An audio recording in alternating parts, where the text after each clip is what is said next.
Quand on vous parle d'entrepreneuriat, je suis sûr que vous avez l'image de ce jeune start-upper en quête de gloire et de fortune qui a commencé son entreprise dans son garage ou dans sa chambre pour après engager des centaines de personnes avec comme finalité soit de se faire racheter par un grand groupe comme Google et Microsoft, soit d'entrer dans la cour des grands grâce à son introduction en bourse. Si je vous parle de multinationales, tout de suite, ce que vous voyez, c'est des entreprises comme Apple, Amazon, LVMH, Monsanto, Carrefour, Total, qui n'ont pour seul objectif que la croissance, quitte à détruire au passage la planète et à exploiter des êtres humains démunis. Si je vous parle de PME, vous avez tous cette image de votre restaurant, boucherie, boulangerie, fleuriste, garagiste favori qui se bat pour payer ses charges submergées par les différentes taxes et qui pour s'en sortir est forcé de travailler plus de 10 heures par jour et parfois même de faire du black. Si je vous parle d'entreprise à domicile, vous avez sûrement l'image de ce freelance ou artiste mal payé qui se bat pour trouver des clients ou des prestations ou vendre ses produits sur Internet. Si je vous parle de banque, de politique, de médias ou de santé, il est fort probable que vous ayez à l'esprit les différents scandales financiers et sanitaires de ces 10 dernières décennies. Pourtant, à côté de cette économie de prédation ultralibérale, il existe une autre économie méconnue du grand public, mais qui représente tout de même 10% de l'économie mondiale. Cette économie s'appelle l'économie sociale et solidaire, ou ESS. Et a pour principale caractéristique de mettre l'humain et non le profit au centre de sa proposition de valeur. Si on résume la vie d'un être humain ici en Occident, c'est 8 heures de sommeil, 8 heures de travail et 8 heures de vie politique. Durant la vie politique, chaque personne est libre de choisir ses représentants qui vont le diriger selon le principe du suffrage universel, une personne égale une voix. Cependant, durant notre vie professionnelle, ce principe de démocratie ne s'applique plus.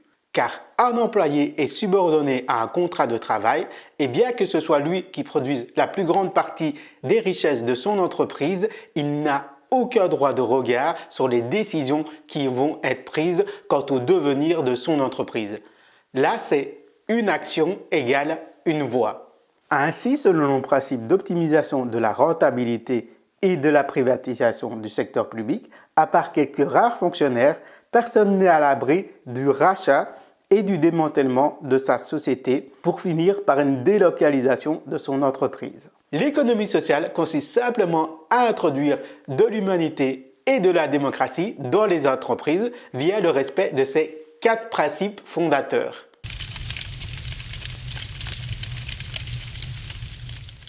En effet, une ESS n'est pas une ASBL ou une ONG.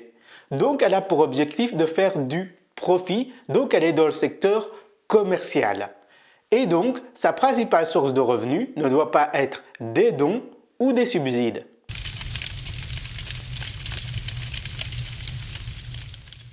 En effet, une OSS est une société commerciale, mais elle n'a pas pour objectif principal la croissance à tout prix. Elle a pour objectif principal d'accomplir un objectif social. Par exemple, une alimentation durable, le circuit court, une finance éthique, l'éducation des enfants, etc., etc. Dans une ESS, les différences salariales sont souvent inférieures à 1 pour 20. De plus, dans une entreprise d'économie sociale, les dividendes sont plafonnés à 6% car la majorité des bénéfices sont réinvestis pour atteindre l'objectif social. Que vous soyez le PDG, un cadre ou un simple employé, dans une entreprise d'économie sociale, lors de l'Assemblée générale, vous aurez tous une voix. De plus, pour garantir une démocratie équitable, une entreprise d'économie sociale s'engage à mettre le cadre technique et les formations pour que tout le monde puisse prendre une décision éclairée. Si dans le principe toute société commerciale peut se réclamer être une ESS, à partir du moment où elle respecte les 4 principes fondateurs, depuis 1873, il existe un statut spécifique pour ce type de société appelé la coopérative.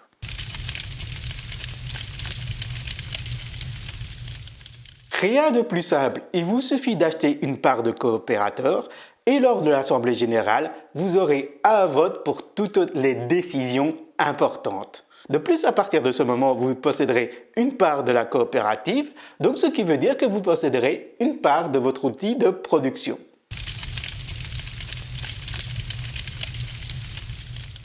Pour simplifier, la blockchain est un grand livre de code infalsifiable réparti sur des milliers d'ordinateurs du réseau à travers le monde. Donc, un système décentralisé. Ainsi, la blockchain, via une de ses applications qu'on appelle DAO, Decentralization Organization, organisation décentralisée en français, permet de gérer facilement les votes de chaque membre qu'on appelle coopérateur dans le jargon des coopératives. Et ce, peu importe la taille de la coopérative. Le système de DAO permet aussi la possibilité à chaque coopérateur de poster ses questions, ses remarques ou ses propositions qui seront étudiées et soumises à un vote si celles-ci sont pertinentes. Si vous voulez en savoir plus sur le système de DAO, regardez le chapitre 3 de votre formation Comment créer une coopérative de A à Z où nous construirons ensemble une DAO adaptée aux spécificités de votre coopérative. Le plus grand problème des monnaies locales, c'est qu'elles sont difficilement imprimables et facilement copiables. Et si nous créons le plus grand réseau de coopérateurs au monde, grâce à la crypto-monnaie, en créant une crypto-monnaie spécifique.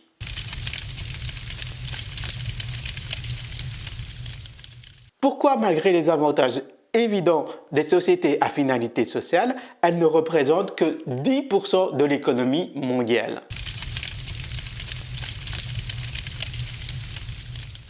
Si les formations et l'accompagnement sur comment devenir un entrepreneur à succès sont légion, bizarrement, quand on parle d'entreprise d'économie sociale, les formations et l'accompagnement en Belgique se comptent sur les doigts d'une main.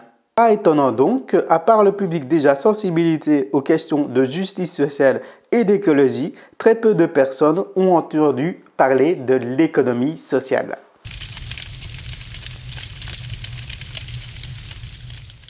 Ayant fait mon stage directement chez IDES, l'Institut de développement européen de l'économie sociale, et ayant travaillé directement comme responsable de communication dans une ASBL de la région wallonne, je sais pertinemment bien que avoir une personne à plein temps pour le marketing et la communication dans une ASBL ou une coopérative avec des budgets qui sont souvent limités, c'est impossible.